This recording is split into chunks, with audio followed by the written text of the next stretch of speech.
Sa pinakadulo ng Baryo Bolado, kung saan nagtatagpo ang ilog at lupa, nakatayo ang isang lumang tulay na yari sa bakal at semento.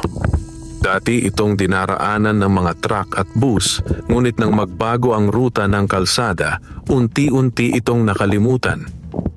Ang dating masiglang tulay ay naging tahimik na saksi sa paglipas ng panahon, kinakalawang, tinutubuan ng lumot at nilalamo ng mga damo sa magkabilang gilid. Sa ilalim ng tulay na iyon naninirahan si Lando. Si Lando ay isang lalaking nasa kalagitnaang edad, payat, maitim ang balat dahil sa araw at may mga matang puno ng pagod ngunit hindi nawawala ang ningning ng pag-asa. Ang kanyang tirahan ay gawa lamang sa pinagtagpi-tagping yero, karton at tarpaulin na napulot niya sa kung saan-saan. Kapag umuulan, tumutulo ang bubong. Kapag bumabagyo, nanginginig ang buong kubol na para bang anumang sandali ay mawawasak. Ngunit para kay Lando, sapat na iyon. Sa ilalim ng tulay niya, natagpuan ang kanlungan matapos siyang iwan ng kapalaran. Noon, isa siyang karaniwang magsasaka sa Bolado. May maliit siyang lupang tinataniman ng palay at gulay. May asawa siya at isang anak na babae. Payak ang kanilang buhay, ngunit masaya. Hanggang sa dumating ang sunod-sunod na bagyo, tagtuyot at peste. Nalugi ang kanyang ani, nabaon siya sa utang. Iniwan siya ng asawa upang sumama sa ibang lalaki sa bayan. Dinala ang kanilang anak. Sa isang iglap nawala ang lahat. Mula noon nagpalaboy-laboy si Lando. Namasukan bilang kargador, tagalinis, minsan namamalimos. Hanggang sa mapadpad siya sa ilalim ng tulay ng Bolado kung saan siya tuluyang nanirahan. Tuwing umaga, bago pa sumikat ang araw, nagigising si Lando sa tunog ng dumaraang motorsiklo at sa lagaslas ng ilog. Bumabangon siya mula sa manipis na banig, nag-aayos ng kanyang kumot at naglalakad papunta sa gilid ng ilog upang maghilamos.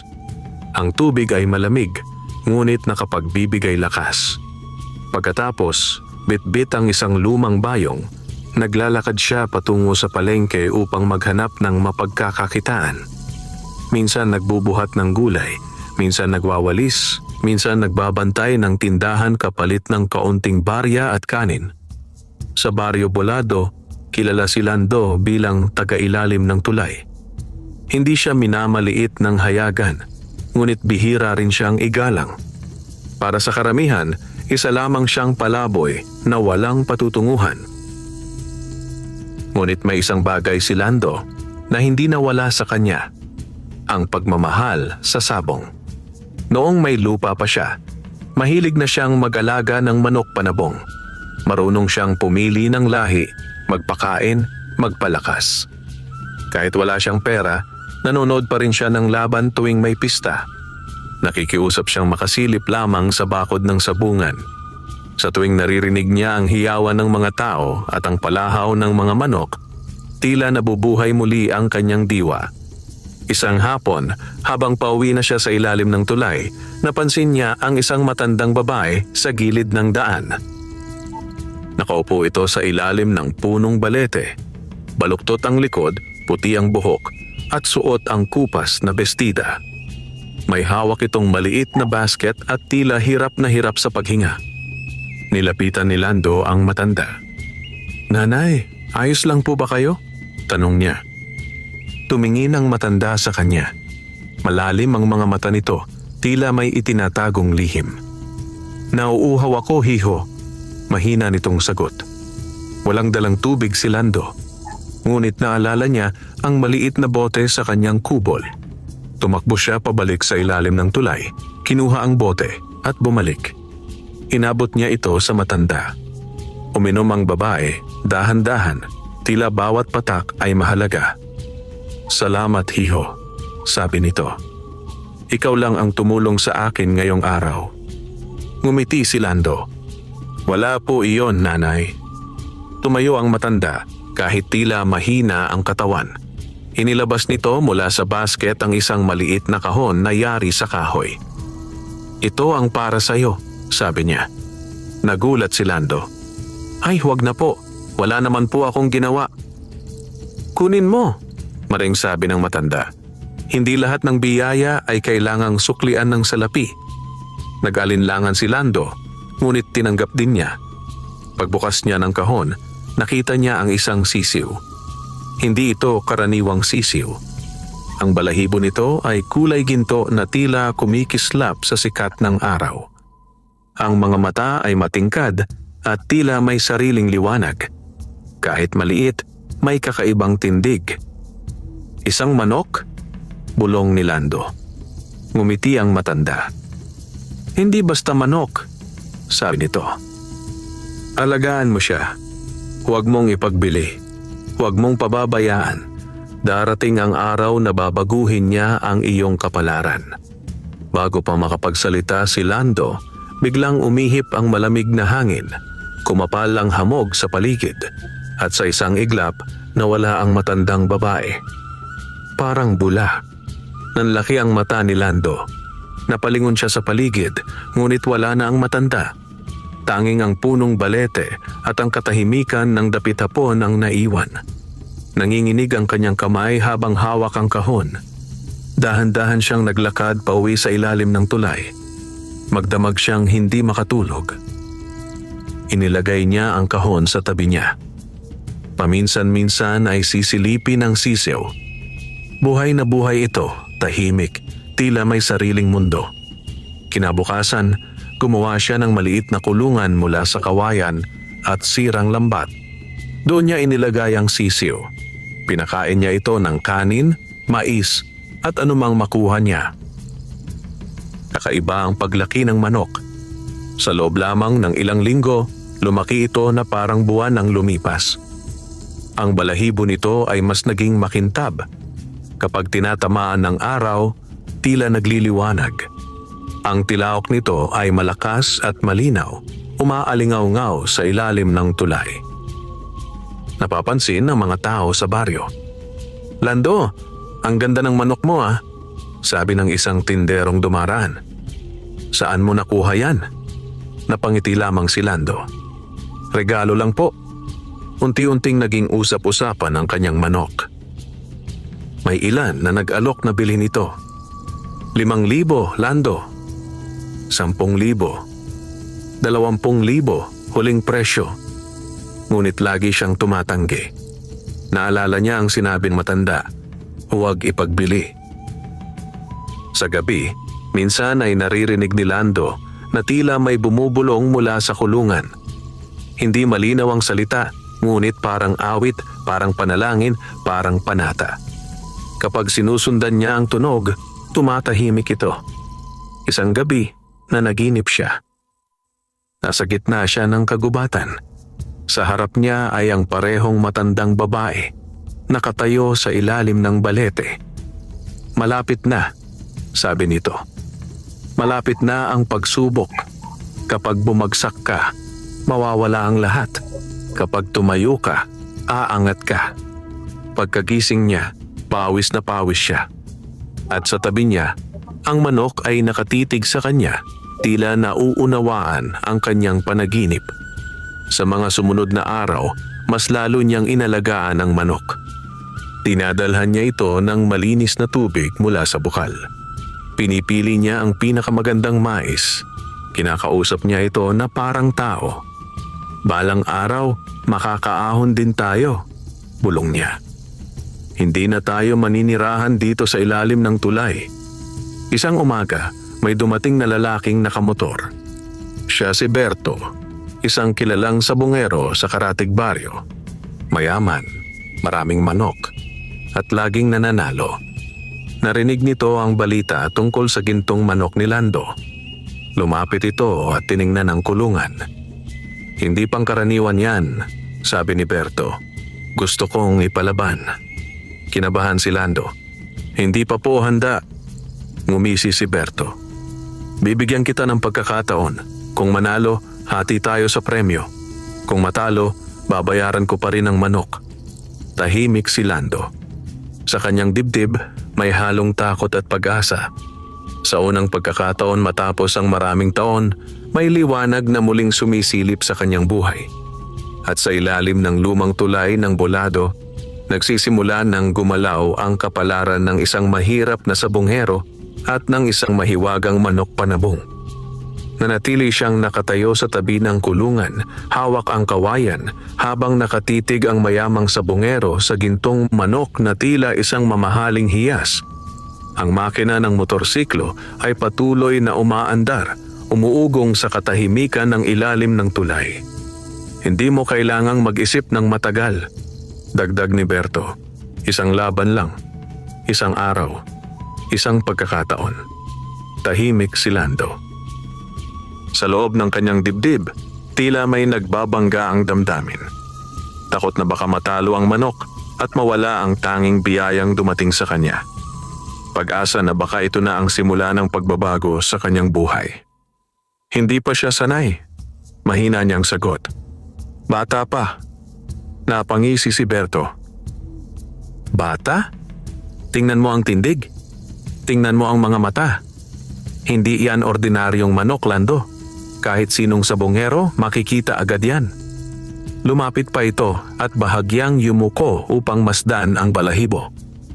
Kaya kong gawing milyonaryo ang manok na yan, sabi nito. Kasama ka. Napatungo si Lando. Naalala niya ang panaginip. Naalala niya ang babala ng matanda. May darating na pagsubok. Ito na ba iyon? Pag-iisipan ko po, sabi niya sa wakas. Tumango si Berto. May laban sa linggo, sa malaking sabungan sa San Roque. Babantayan kita. Kapag handa ka na, sabihin mo lang. Sumakay ito sa motorsiklo at umalis. Iniwan ang alikabok at ang bigat ng pasya sa dibdib ni Lando. Maghapon, hindi mapakali si Lando. Habang nagbubuhat siya ng mga gulay sa palengke, habang nagwawalis sa harap ng tindahan, habang kumakain ng kaning lamig sa gilid ng kalsada, iisa ang laman ng kanyang isip, ang laban. Sa gabi, bumalik siya sa ilalim ng tulay na tila ba may pasan-pasang bato sa dibdib. Nilapitan niya ang kulungan. Tahimik ang manok. Nakatayo ito ng tuwid, ang ulo ay bahagyang nakataas, ang mga mata ay nagniningning sa dilim. Handa ka na ba? Bulong ni Lando. Walang sagot. Ngunit tila kumurap ang manok at marahang tumilaok. Parang may ibig sabihin. Umupo si Lando sa tabi ng kulungan at napabuntong hininga. Kung matalo ka, sabi niya, babalik tayo sa dati. Kung manalo ka, baka makaalis na tayo rito. Mula noon, nagsimula siyang maghanda. Tuwing madaling araw, bago pa magliwanag ang langit, binubuhat niya ang manok at tinadala sa tabi ng ilog. Pinapaliguan niya ito ng malinis na tubig. Marahan niyang pinupunasan ang balahibo gamit ang lumang tela. Pinapakain niya ito ng piniling mais, bigas, at pinakuluang itlog na hiningi niya sa mga tindera. Kapag walang makain, siya ang nagtitipid. Mas inuuna niya ang manok kaysa sa sarili. Natutulog siyang gutom, ngunit kontento. Sa umaga, pinapatakbo niya ang manok sa damuhan. Pinapatalon. Pinapahampas sa hangin ang mga pakpak. Tinuruan niya itong umatras, umatake, umiwas. Ginamit niya ang lahat ng natutunan niya noon bilang magsasabong. Habang tumatagal, lalong nagiging kakaiba ang manok. Mas mabilis ito kaysa sa iba. Mas malakas ang sipa. Mas matalim ang titig. Kapag sumasalpok ang hangin sa balahibo nito, tila may bahagyang kislap. May mga gabing kinakausap siya nito sa panaginip. Sa kanyang panaginip, nakikita niyang lumalaban ang manok sa gitna ng malaking sabungan. Sa bawat hampas, nagiging liwanag ang dugo. Sa bawat tilaok, may tunog na parang kampana. At sa gitna ng karamihan, naroon ang matandang babae nakatingin sa kanya. Piliin mo ang lakas, sabi nito. Piliin mo ang puso. Isang araw bago ang laban, muling bumalik si Berto. May dala siyang 2 tauhan at isang malaking sako ng feeds. Handa ka na ba? Tanong nito. Tumingin si Lando sa kanyang manok. Tahimik, matatag, parang sundalong naghihintay ng utos. Opo, sagot niya. Ngumiti si Berto. Magaling. Bukas ng umaga sunduin kita. Kinabukasan, bago pa sumikat ang araw, gumising si Lando. Nagluto siya ng kaunting lugaw gamit ang huling bigat na natira sa kanya. Pinakain niya ang kalahati sa manok, kalahati sa sarili. Nagsuot siya ng pinakamalinis niyang damit, isang kupas na polo at pantalon na may ilang punit. Dumating ang motorsiklo ni Berto. Isinakay nila ang kulungan. Habang umaandar ang sasakyan, unti-unting nawala sa likuran ng tulay ng bulado. Sa unang pagkakataon matapos ang maraming taon, lumalayo si Lando sa kanyang kinagisnan. Hindi niya alam kung babalik pa siya roon bilang mahirap na palaboy o bilang taong may bagong buhay. Pagdating nila sa sabungan ng San Roque, nabigla si Lando. Napakalaki nito. May mga bandila, may tindahan, may sigawan, may musika, may amoy ng pawis, alak at pera. Daan-daang tao ang nagtipon. May mga lalaking nakabarong, may mga babaeng may alahas, may mga batang sumisilip sa bakod. Sa gitna ng lahat, ang bilog na sabungan na parang entablado ng kapalaran. Tiningnan ng mga tao ang manok ni Lando. May mga napahanga, may mga nagduda. Parang ginto ang balahibo, bulong ng isa. Baka dinaya, sabi ng iba. Tinala si Lando sa isang sulok. Ipinarehistro ang manok. Nilagyan ng tari. Habang ikinakabit ang patalim, nanginginig ang kamay ni Lando. Mag-ingat ka, bulong niya. Hinaplos niya ang leeg ng manok. Bigla nitong tinuka ang kanyang daliri. Hindi masakit, parang babala. Parang sinasabing, magtiwala ka. Tinawag ang laban. Unang laban, gintong manok ni Lando laban sa itim na lawin ni Ramon. Umugong ang sabungan. Sumigaw ang mga tao. Pumusta ang marami. Si Lando ay nanatiling nakatayo sa gilid, pawis na pawis, nanlalambot ang tuhod. Sa kabilang panig, naroon ang kalaban. Isang malaking itim na manok, mabangis ang mata, makapal ang kalamnan. Tinignan ito ni Lando. Malakas, bulong niya. Binuksan ang mga kulungan. Sabay na lumabas ang dalawang manok. Nagkatinginan, nagtilian, at sa unang pagkakataon, humarap ang mahiwagang manok ni Lando sa kanyang kapalaran.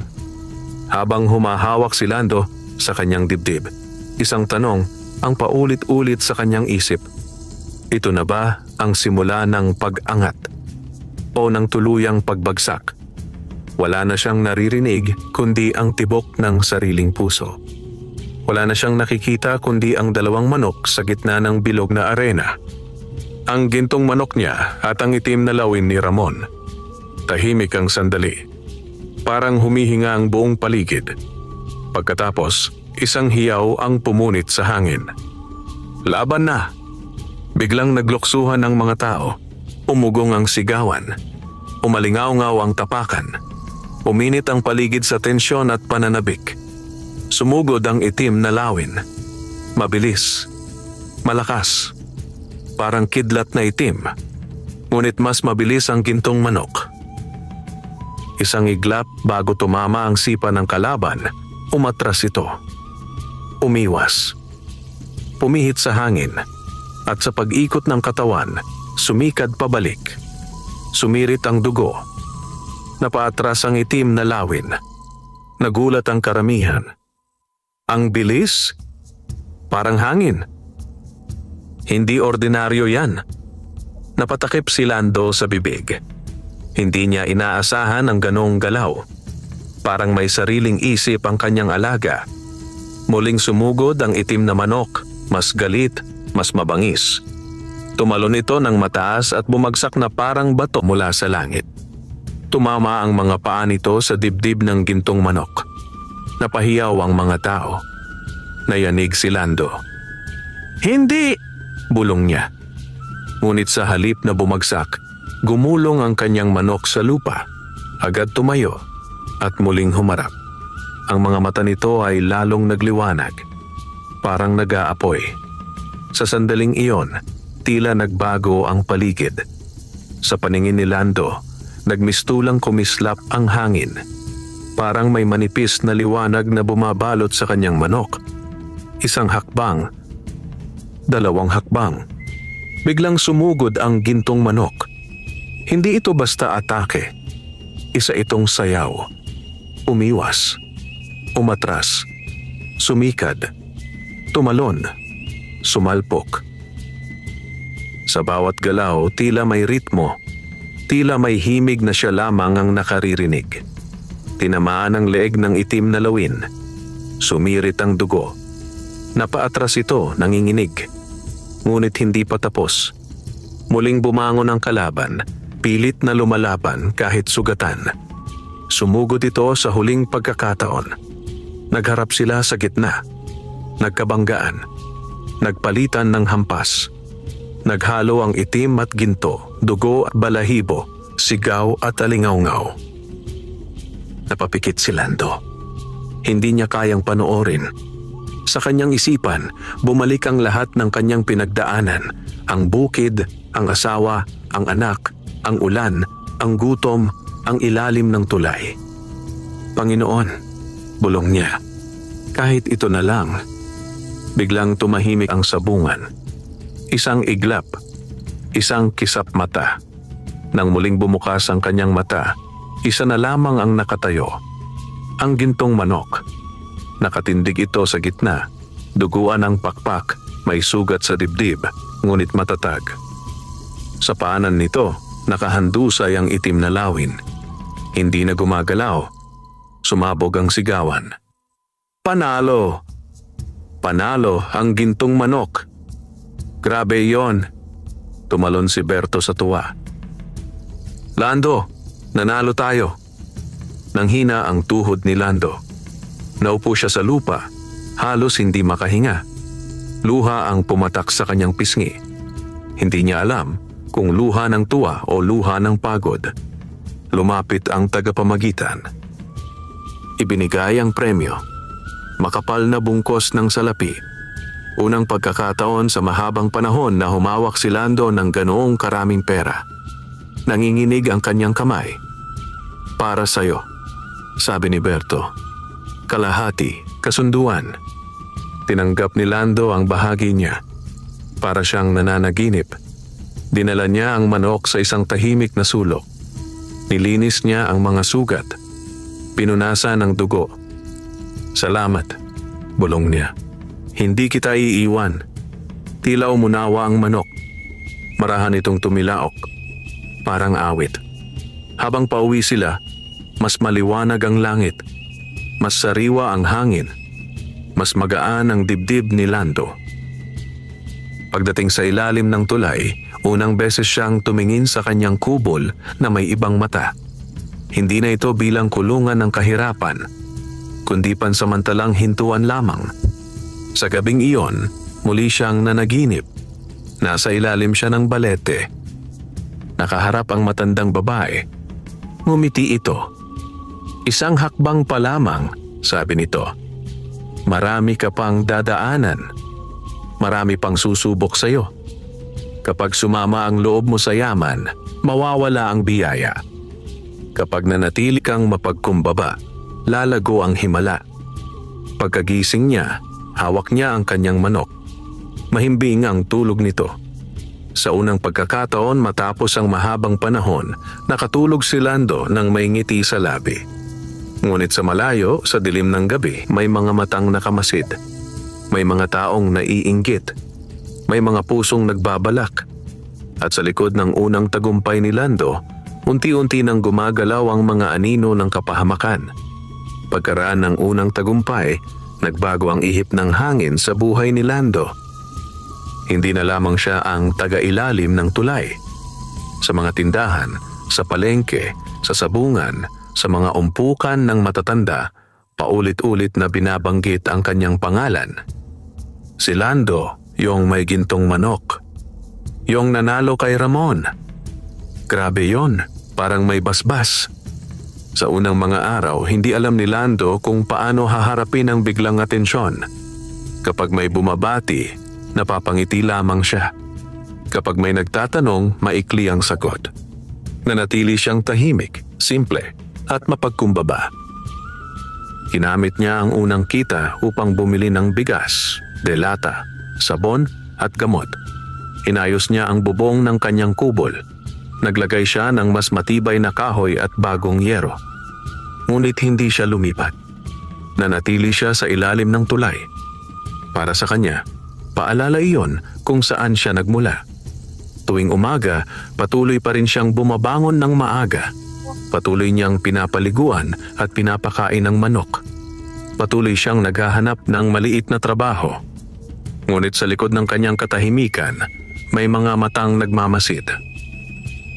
Sa kabilang bahagi ng baryo, sa isang malaking bahay na may mataas na bakod, nakaupo si Don Silvestre. Si Don Silvestre ang pinakamayamang sabonghero sa Bolado at karatig lugar. Maraming lupa, maraming manok, maraming tauhan. Halos lahat ng laban ay may pangalan niya sa pustahan. Bihira siyang matalo. At kapag natatalo, may kapalit. Sa harap niya, nakalatag ang mga papeles at listahan ng mga laban.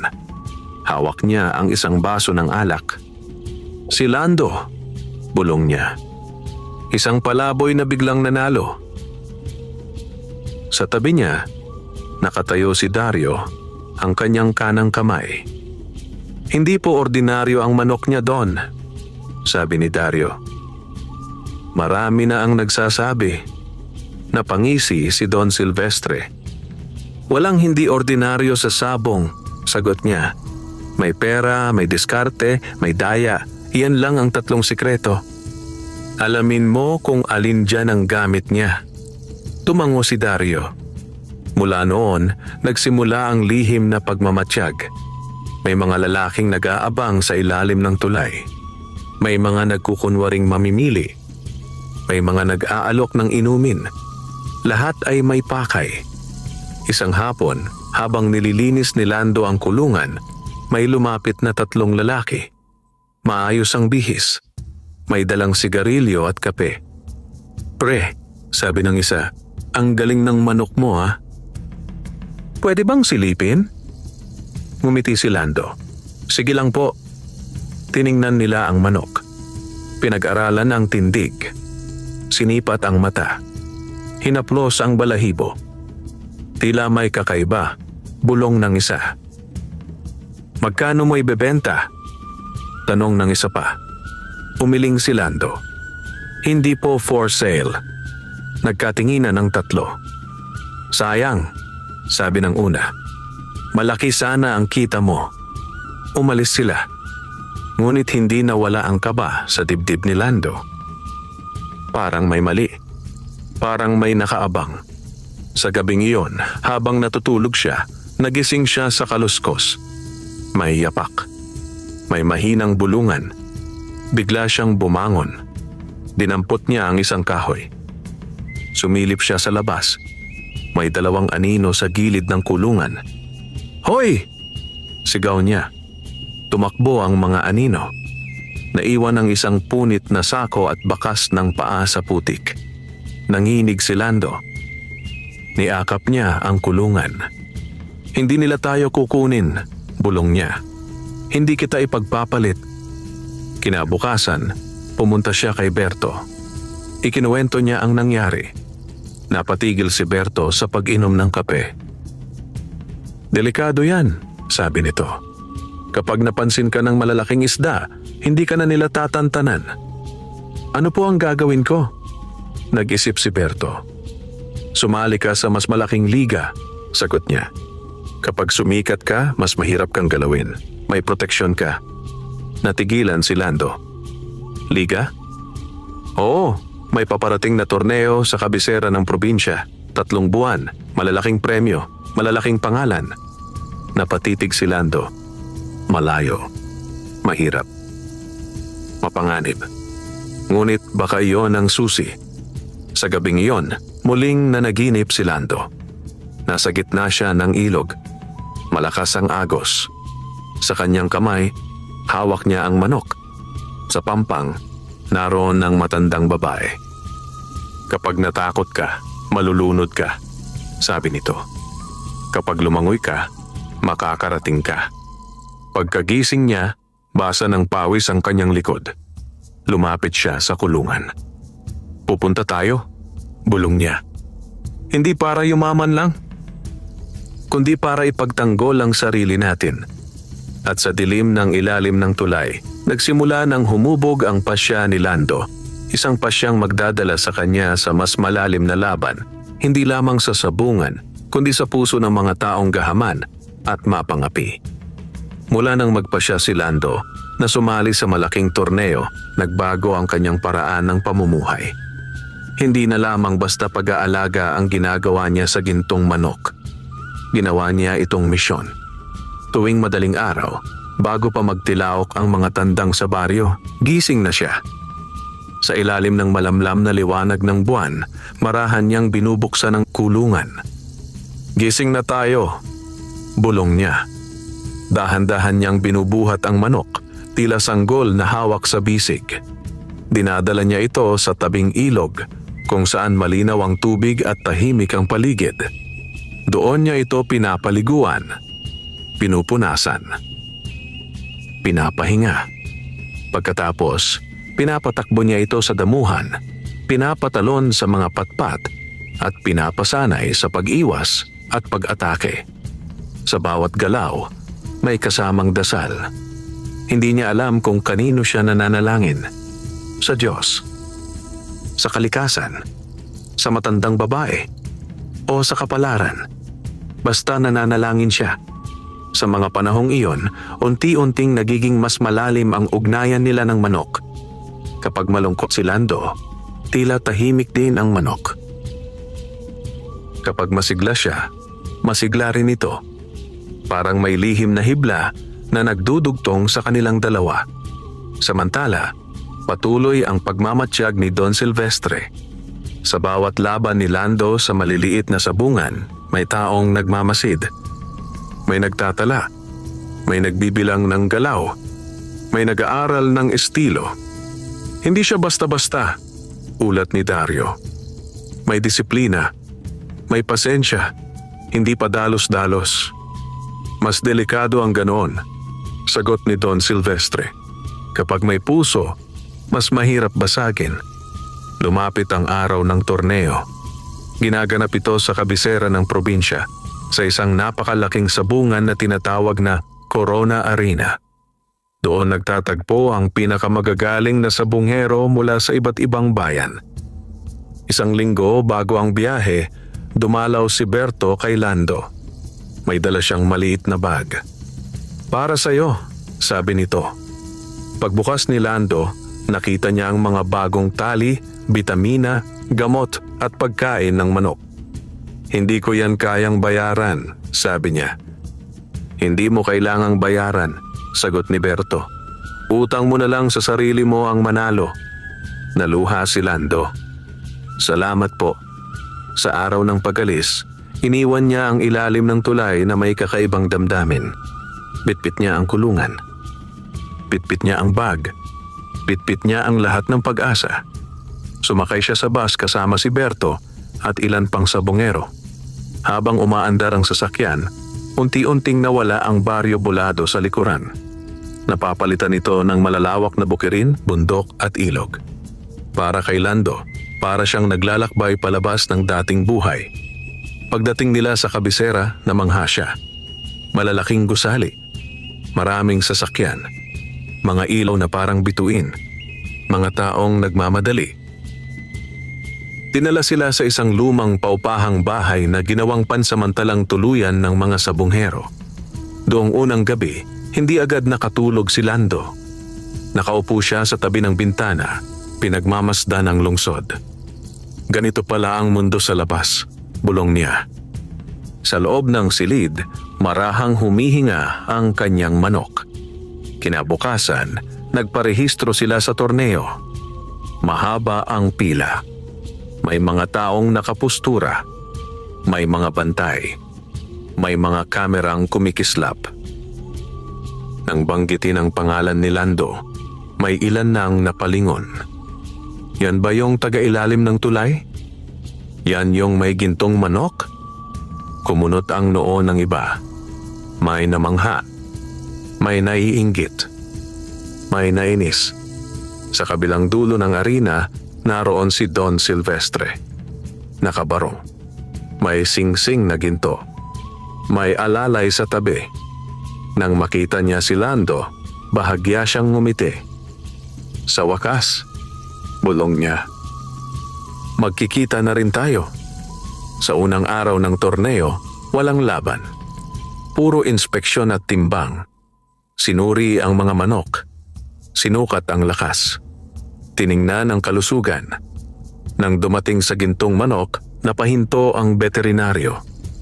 Bihira to, sabi nito. Napakalusog. Parang hindi napapagod. Nagkatinginan ng mga tao. Lalong lumaki ang interes. Sa gabing iyon, muling nanaginip si Lando. Nasa gitna siya ng isang malawak na entablado. Sa paligid niya, mga taong walang muka. Sa itaas, may liwanag. Sa ibaba, may anino. At sa gitna, ang kanyang manok nakatayo sa pagitan ng dilim at liwanag. Pipili ka, bulong ng tinig. Kayamanan o dangal. Pagkagising niya, mariing hinawakan ni Lando ang kulungan.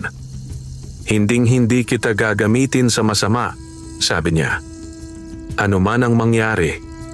Sa labas, unti-unti nang nagigising ang lungsod. At sa loob ng Corona Arena, naghahanda na ang kapalaran ng pinakamalaking pagsubok sa buhay ni Lando. Sumapit ang unang araw ng mga laban sa Corona Arena. Maaga pa lamang nagising na si Lando. Hindi na niya kinailangang itakda ang sarili niyang alarm. Ang kaba sa dibdib ang siyang gumising sa kanya. Parang may kamay na gumigising sa kanyang diwa, paulit-ulit na bumubulong. Ito na.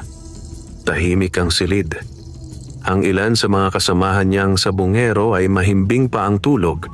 Sa labas, maririnig ang mahinang ugong ng mga sasakyan at ang unang sigaw ng mga nagtitinda. Lumapit siya sa kulungan. Nakatayo na ang kanyang manok. Alertado. Parang alam nitong may mahalagang mangyayari. Handa na tayo, bulong ni Lando. Inihanda niya ang pagkain nito.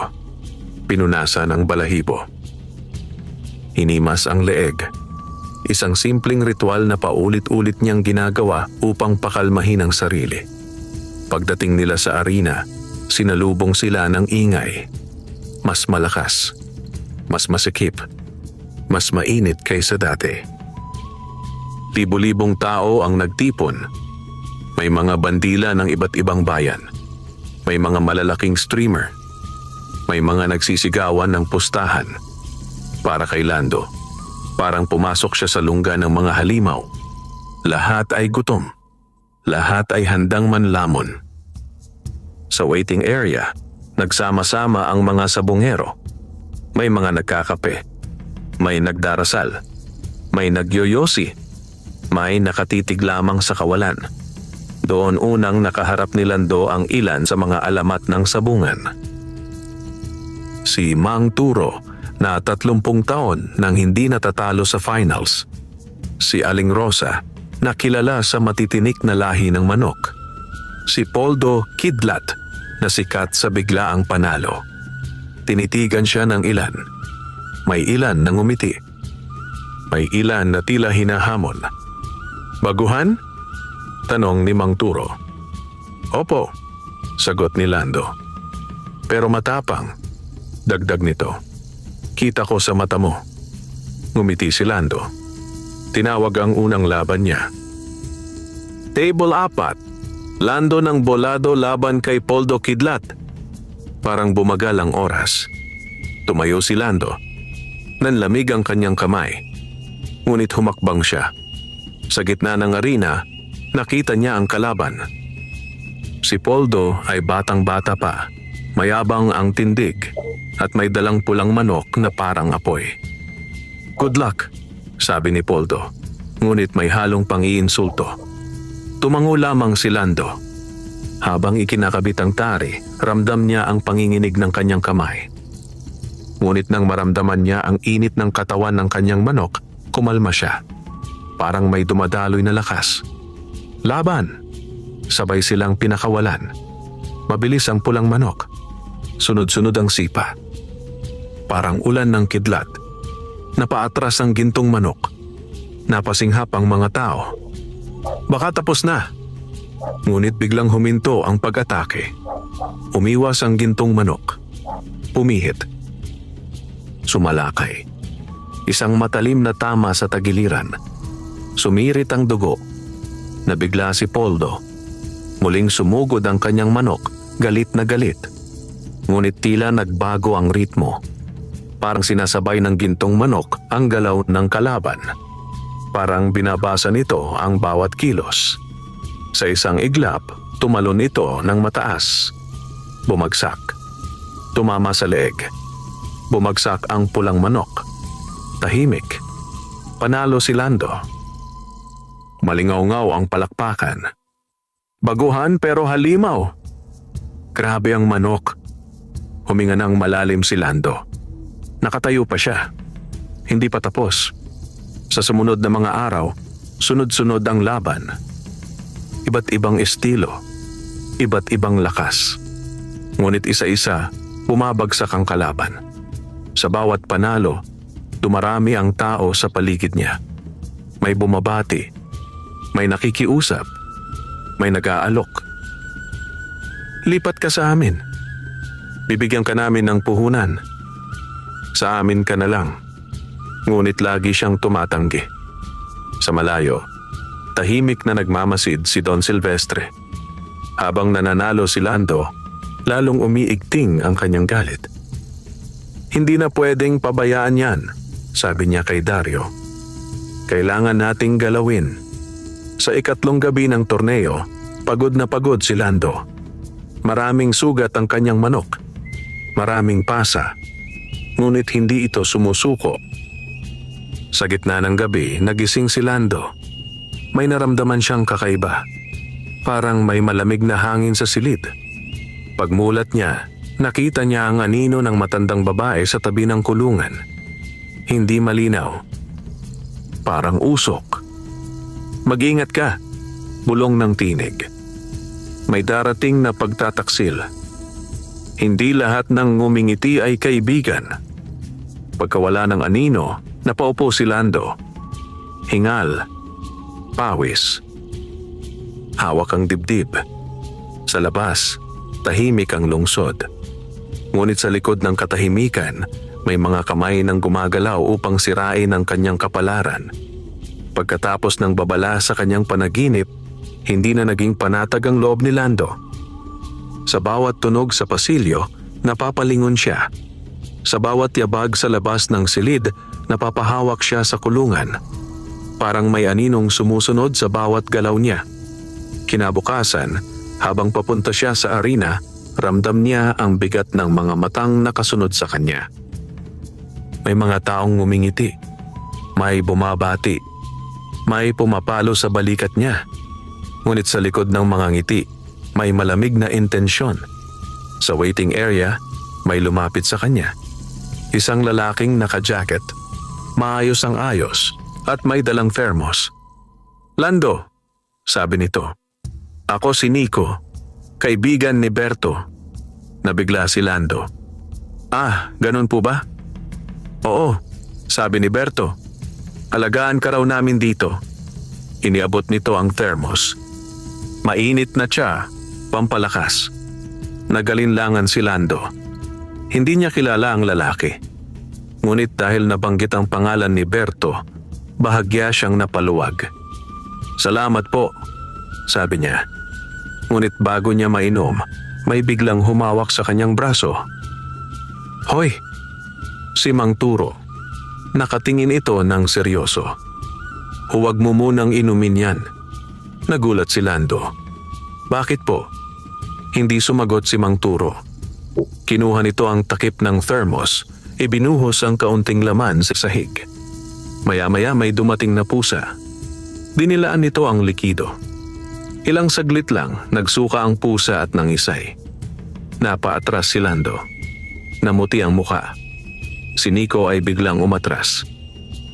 Hindi ko alam yan, pautalutal niyang sabi. Ngunit bago pa siya makapaliwanag, dumating ang mga gwardya. Hinawakan si Nico. Ikinulong. Tinignan ni Mang Turo si Lando. Sa larong ito, sabi niya, hindi lang manok ang pinapatay. Nanlamig ang buong katawan ni Lando. Naalala niya ang babala. May darating na pagtataksil. Totoo nga. Mula noon, mas naging maingat siya. Hindi na siya tumatanggap ng kahit anong pagkain o inumin mula sa iba. Si Berto na lamang ang pinagkakatiwalaan niya. At si Mang Turo. Sa mga sumunod na laban, lalong naging mainit ang tensyon. May mga pumipiyok na pustahan. May mga nag-aaway. May mga nahuhuli sa daya. Sa bawat panalo ni Lando, lalong umiinit ang paligid. Sa quarterfinals, hinarap niya si Aling Rosa. Ang kanyang manok ay puti, payat, ngunit kilala sa biglaang pag-atake. Mag-ingat ka, sabi ni Aling Rosa. Hindi kita kaaway, pero hindi rin kita pagbibigyan. Tumango si Lando. Nang magsimula ang laban, tila naglalaro ang puting manok. Paikot-ikot, pasulpot-sulpot, biglang susugod, biglang aatras. Ilang beses nasugatan ng gintong manok. Napatayo ang mga tao. Delikado. Baka matalo na. Ngunit sa gitna ng kaguluhan, tila may bulong na narinig si Lando. Sa kanyang isip, hintayin mo. Ngayon, biglang sumugod ang gintong manok. Isang eksaktong tama sa dibdib. Isang sipa sa leeg. Bumagsak ang puting manok. Tahimik. Panalo. Napaupo si Lando sa sahig. Halos maiyak sa pagod. Pagkatapos ng laban, may lumapit sa kanya. Si Dario. Kanang kamay ni Don Silvestre. Magaling ka, sabi nito. Aminin ko. Pero sayang ang talento kung sayo lang. Iniabot nito ang isang sobre. Makapal. Sumama ka sa amin, bulong niya. Ibigay mo ang manok. Gagawin ka naming milyonaryo. Nanikip ang dibdib ni Lando. Tinignan niya ang sobre. Naalala niya ang tulay. Ang gutom. Ang ulan. Ang luha. Naalala niya ang matandang babae. Naalala niya ang babala. Ikaw ang pipili. Bumuntong hininga si Lando. Ibinalik niya ang sobre. Pasensya na po, sabi niya. Hindi ko ipinagbibili ang dangal ko. Nagbago ang mukha ni Dario. Pag-isipan mo, malamig nitong sagot. Hindi palaging may pangalawang pagkakataon. Umalis ito. Sa gabing iyon, muling bumisita ang panaginip. Nasa isang madilim na daan si Lando. Sa kaliwa, may gintong daan na puno ng salapi. Sa kanan, may makitid na daan na puno ng tinik. Sa dulo ng makitid na daan, may liwanag. Piliin mo, bulong ng tinik. Sa pagising niya, alam na ni Lando ang kanyang pinili. Kahit mahirap, kahit masakit, hindi niya isusuko ang kanyang kaluluwa para sa yaman. Ngunit alam din niyang mula noon, hindi na lamang laban sa arena ang haharapin niya. Laban na rin ito sa mga taong handang sirain siya upang makuha ang kanyang himala. Pumasok si Lando sa semifinal round na may mabigat na katawan at mas mabigat na isip. Sa bawat hakbang niya patungo sa arena, ramdam niya ang kirot sa kanyang likod, sa kanyang balikat, sa kanyang mga paa. Ngunit higit sa lahat, ramdam niya ang pagod ng kanyang puso. Hindi na lamang panalo ang kanyang iniisip. Kaligtasan na. Dangal. Katotohanan. Ang gintong manok ay may mga sugat na. May pilay ang isang paa. May bahagyang hiwa sa pakpak. Ngunit sa kabila nito, matatag pa rin ang tindig. Parang hindi marunong sumuko. Bago ang semifinal match, dinala si Lando sa isang hiwalay na silid para sa inspeksyon. Kasama roon ang veterinaryo, tagapamagitan at ilang opisyal. Isa-isang sinuri ang kanyang manok. May tama, sabi ng veterinaryo. Pero kaya pa. Napaupo si Lando sa gilid. Tahimik na nagdasal. Nang matapos ang inspeksyon, sinalubong siya ni Berto. Malapit na, sabi nito. Isang panalo na lang, finals ka na. Tumango si Lando. Ngunit sa likod ng mga salita ni Berto, may bakas ng pag-aalala. Sa isang sulok ng arena, nagtipon ang mga tauhan ni Don Silvestre. Tahimik, mabigat, nag-uusap sa bulong. Siguraduhin nyo, sabi ni Don Silvestre. Ngayong laban na to matatapos ang himala. Sa waiting area, may lumapit kay Lando na isang batang lalaki. Mga 12 anyos. Payat, marungis, may hawak na maliit na kahon. Kuya, sabi nito, pinabibigay po ng isang sponsor. Nagulat si Lando. Sponsor? Opo, para raw po sa manok ninyo. Pampalakas. Tumingin si Lando sa kahon. May label, may pangalan, ngunit hindi pamilyar. Naalala niya ang nangyari kay Nico. Naalala niya ang babala. Huwag, bulong ng kanyang isip. Maingat niyang tinanggap ang kahon, ngunit hindi niya ito binuksan. Tinawag niya ang isang opisyal. Pwede po bang ipasuri ito? Tanong niya. Nagulat ang bata. Namutla. Umatras. Tumakbo palayo. Sinuri ng opisyal ang laman. May halong kemikal. Pampahina. Lason. Muling nayanig ang dibdib ni Lando. 2 beses na. 2 beses na siyang muntik patumbahin sa daya. Hindi na ito laro, bulong niya. Giyera na. Tinawag ang semifinal match. Table 1, Lando ng Bolado laban kay Marco ng Santa Lucia. Si Marco ay isang matangkad na lalaki, may pilat sa mukha, at kilala sa mararahas na laban. Ang kanyang manok ay kulay abo, malaki at mabigat. Parang tangke. Habang naghahanda, tahimik si Lando. Hinimas niya ang kanyang manok. Ano man ang mangyari, bulong niya. Salamat. Parang naintindihan ng manok. Tumilaok ito ng mahina. Nagsimula ang laban. Agad na sumugod ang kulay abong manok. Isang mabigat na sipa. Tumama sa dibdib ng gintong manok. Napaatras ito. Napasinghap ang mga tao. Sumunod ang ikalawa. Ikatlo. Parang ulan ng bato. Nahulog ang gintong manok. Napaungol si Lando. Bumangon, bulong niya. Pakiusap. Marami itong gumalaw. Tumayo. Ngunit halatang nahihirapan. Dumugo ang pakpak. Nabasa ang lupa. Sumugod muli ang kalaban. Sa sandaling iyon, tila bumagal ang mundo. Sa paningin ni Lando, nakita niya ang liwanag na bumabalot sa kanyang manok. Narinig niya ang tinig ng matandang babae. Huwag kang bibitaw. Biglang nagbago ang galaw ng gintong manok. Hindi na ito sumasalubong. Umiwas. Pumihit. Naghintay. Hinila nito ang kalaban sa maling galaw. Isang pagkakamali. Isang bukas. Sumalakay ang gintong manok. Diretso sa leeg. Isang matalim na tama. Nayanig ang kulay abong manok. Napatigil. Bumagsak. Tahimik. Panalo si Lando. Parang sumabog ang arena. Finalist! Grabe ang tibay! Napaluha si Lando. Lumuhod siya. Yumuko sa harap ng kanyang manok. Salamat! Paulit-ulit niyang bulong.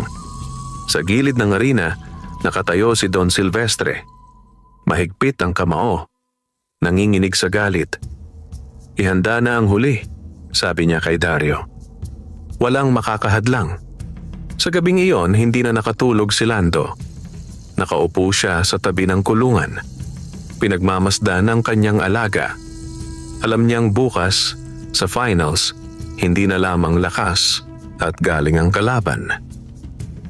Buong sistema, buong kasakiman, buong dilim.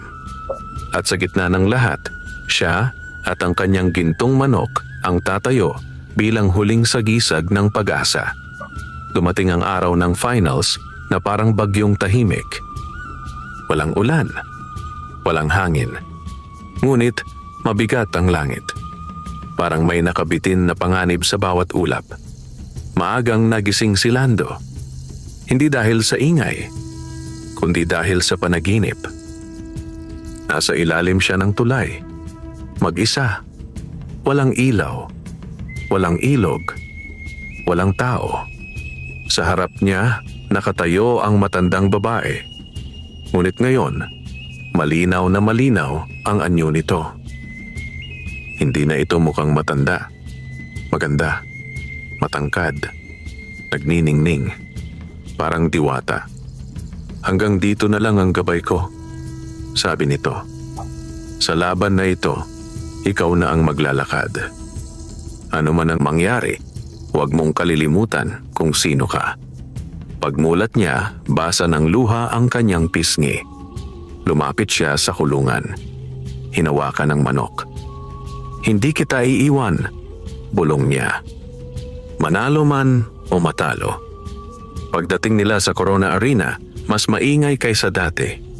May mga banda, may mga ilaw, may mga cameraman, may mga tagapagbalita. Ang finals ay parang piyesta. Sa gitna ng kasiyahan, may kabasahangin. Ang kalaban ni Lando sa finals ay walang iba kundi ang pangunahing manok ni Don Silvestre. Si Don Silvestre mismo ang hahawak. Ang kanyang manok ay kulay pula at itim, makintab at tila bakal ang mga kalamnan. Kilala ito bilang Haring Apoy. Hindi pa raw ito natatalo. Nang makita ni Lando ang manok, kinabahan siya. Hindi dahil sa laki, kundi dahil sa aura. Parang may dilim na nakakapit dito. Sa waiting area, nagkaharap sina Lando at Don Silvestre. Ngumiti ang mayaman. Ngunit malamig ang mata. Hanggang dito ka na lang, sabi nito. Sayang, pwede sana kitang gawing hari. Tahimik si Lando. Hindi po ako naghahangad ng trono, sagot niya. Gusto ko lang mabuhay ng marangal. Napangisi si Don Silvestre. Ang dangal ay para sa mahihirap, tugon nito. Ang kapangyarihan ay para sa may pera. Tinawag ang finals. Table center, Lando ng Bolado laban kay Don Silvestre. Pumugong ang arena. Parang lindol. Naglakad si Lando patungo sa gitna. Bawat hakbang, parang may bigat na bato. Sa kanyang isip, bumabalik ang lahat. Ang tulay, ang gutom, ang ulan, ang pag-iisa. Sa kabilang panig, kalmado si Don Silvestre. Parang sigurado sa panalo. Habang ikinakabit ang tari, napansin ni Lando ang kakaiba. May bahagyang amoy ang paa ng kalaban. Parang chemical. Naisip niya, dinaya ba? Ngunit huli na. Nagsimula ang laban. Sumugod agad ang Haring Apoy. Isang bagsik na atake. Diretso. Walang pasubali. Tinamaan ang gintong manok. Napasubsob. Sumigaw ang mga tao. Wala na. Ngunit bumangon ito. Duguan. Nanginginig. Ngunit buhay. Muling umatake ang kalaban. Sunod-sunod. Walang pahinga. Parang makina. Napaupo si Lando. Nakikiusap ako. Pulong niya. Lumaban ka. Sa sandaling iyon, tila may liwanag na bumaba mula sa itaas. Hindi ito nakita ng lahat. Si Lando lamang. Bumalot ito sa kanyang manok. Biglang tumigil ang pag-atake. Parang nabigla ang Haring Apoy. Nagalangan. Isang segundo. Isang pagkakataon. Sumalakay ang gintong manok. Isang tama. Dalawa. Tatlo. Sunod-sunod. Tumama sa dibdib, sa leeg, sa pakpak. Napaurong ang haring apoy. Dumugo. Umalingaw-ngaw ang arena. Baliktad. Bumabawi. Ngunit hindi pa tapos. Sa huling pagsugod, nagbanggaan ang dalawang manok. Sabay bumagsak. Tahimik ang paligid. Walang sumigaw. Walang pumalakpak. Parang huminto ang mundo. Dahan-dahang tumayo ang gintong manok. Isang hakbang. Dalawa. Tumilaok. Malakas. Malinis. Bumagsak ang haring apoy. Hindi na gumalaw. Panalo. Sumabog ang arena. Sigawan. Palakpakan. Hiyawan. Napahandusay si Lando sa lupa. Umiiyak. Natawa. Napasigaw. Salamat. Paulit-ulit. Sa gilid, nanlilisik ang mata ni Don Silvestre. Ngunit wala na siyang magawa. Tapos na. Nang i-anunsyo ang resulta, itinanghal si Lando bilang kampeon ng Corona Arena. Mula sa ilalim ng tulay, umangat sa tuktok ng sabungan. Ngunit alam ni Lando, hindi pa rito nagtatapos ang kanyang kwento. May huling kabanata pa. Isang kabanatang magpapasya kung paano niya gagamitin ang tagumpay na kanyang natamo. Sumikat ang araw sa kabisera na parang unang liwanag ng isang bagong mundo. Para kay Lando, ang umagang iyon ay hindi katulad ng iba. Hindi na siya nagising sa ilalim ng tulay. Hindi na sa tunog ng gutom. Hindi na sa kaba ng kawalan. Nagising siya sa isang maliit ngunit malinis na silid sa isang kama na may maayos na kumot at sa amoy ng mainit na kape mula sa labas ng bintana. Tahimik siyang umupo.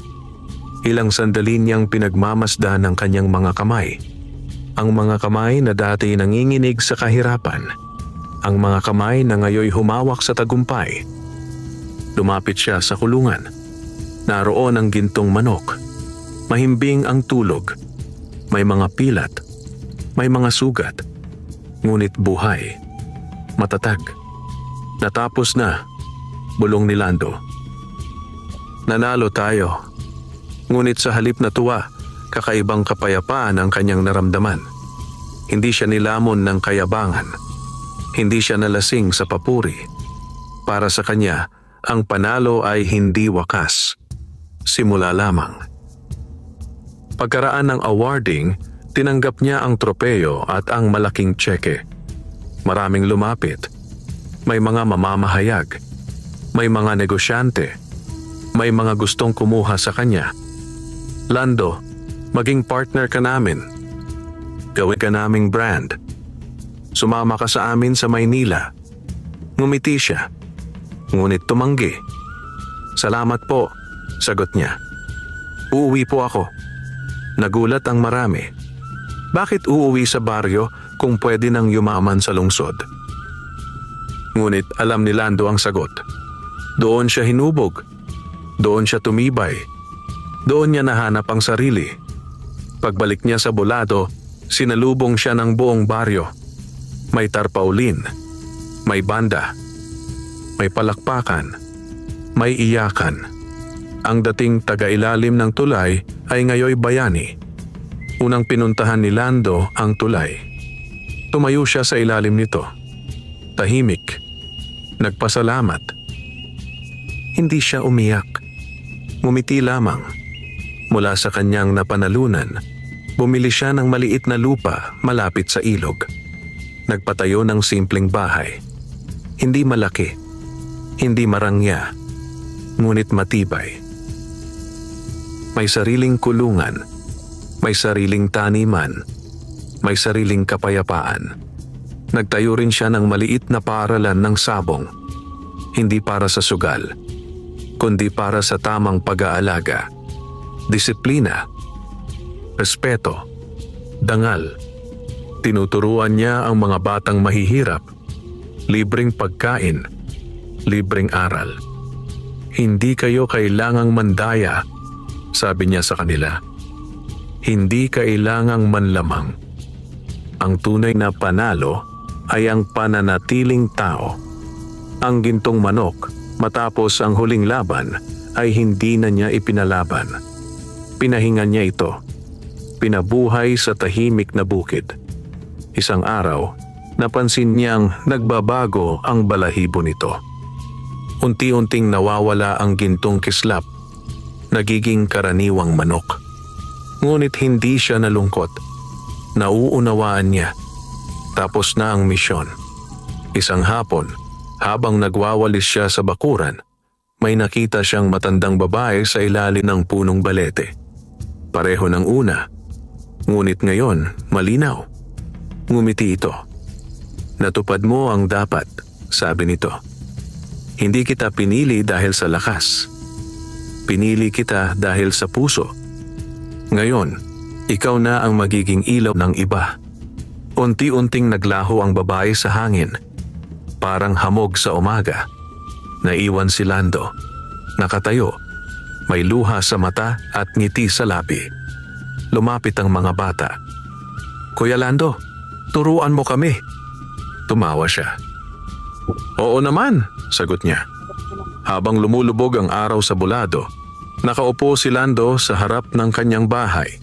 Katabi ang dating gintong manok, ngayon ay payapang tandang. Tahimik ang paligid. May kuliglig. May hangin. May liwanag ng buwan. Hindi na siya mahirap. Hindi rin siya mayabang. Isa na lamang siyang taong natutong magpasalamat. At sa baryong minsang lumimot sa kanya, iniwan niya ang isang alamat na kahit sa ilalim ng tulay, kahit sa gitna ng dilim, mga tao ay nagkaisa kung may pananampalataya, sipag, at pusong marunong magmahal. At doon nagtapos ang kwento ni Lando. Ang lalaking minsang natulog sa ilalim ng tulay, minsang umiyak sa gutom at pangungulila, ngunit hindi kailanman sumuko sa sarili niyang dangal. Sa bawat batang tinuruan niya, nabuhay muli ang kanyang mga pangarap. Sa bawat manok na inalagaan niya, nang may malasakit, naipasa niya ang aral ng sipag at katapatan. Sa bawat taong tinulungan niya, naging salamin siya ng pag-asang minsang ibinigay sa kanya ng kapalaran. Hindi niya ginamit ang yaman upang mangapi. Hindi niya ginamit ang pangalan upang manlamang. Ginamit niya ang lahat upang magtayo, hindi manira. Lumipas ang mga taon. Namatanda si Lando na may mapayapang puso. Sa kanyang bakuran, patuloy na tumitilaok ang mga manok tuwing umaga. Parang paalala ng kanyang pinanggalingan.